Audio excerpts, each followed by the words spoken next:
Johnson & Johnson was hit with another massive verdict last week over claims that their talcum powders are causing cancer. Okay, you've written how many articles about this? You've done how many stories? A friend of mine got this verdict, Chris Plasatella, an extraordinarily talented lawyer. He and I used to try cases together in early asbestos days. He hit him $785 million. And so you got Johnson & Johnson that in a day lost $40 billion worth of value in their shares, right? $40 billion. Right. Take the story from here.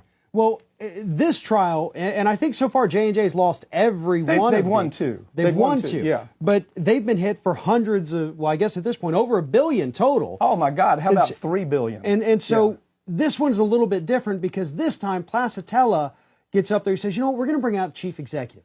We have Alex Gorsky. Yes. Come and take the stand. Yes. And when that jury delivered their verdict, Plasatella said it was obvious they were delivering that verdict of you did this and you're going to pay up directly to Alex Gorsky. Okay, let me talk about this just a second, because I've been in cases where the trial judge treats the CEO like there's some kind of special character that you can't bring into a courtroom. This judge said, you've killed people. Basically, I mean, they've killed people. Yeah. They knew asbestos was in their product. They knew that asbestos causes cancer. They had done their own studies that said we're worried about this in the 1950s. They understand exactly what's happening, and nevertheless, they say, well, we don't want to bring our CEO. Our CEO has some special privilege that he doesn't have to come to a court of law. Chris Plasatella said, really?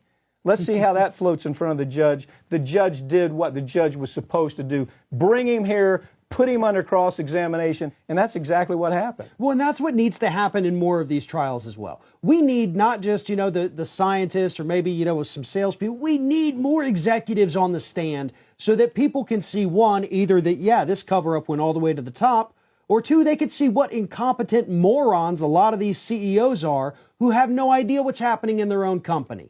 That's what we need to see. But should a trial judge ever prevent somebody, a plaintiff, from saying, that CEO needs to be in this courtroom? I need to ask that CEO that question about what they knew or didn't know. I need to cross-examine them just like I could anybody else.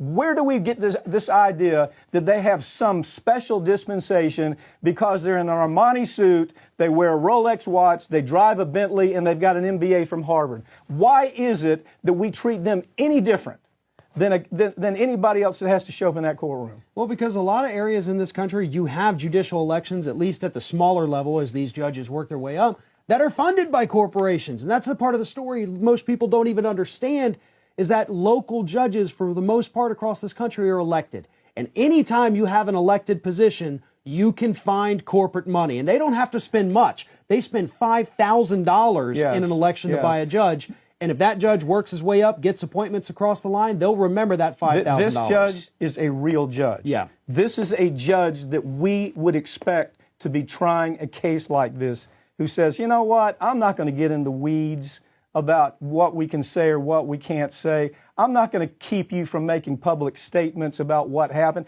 Farron, thanks for joining me, okay? Thank you.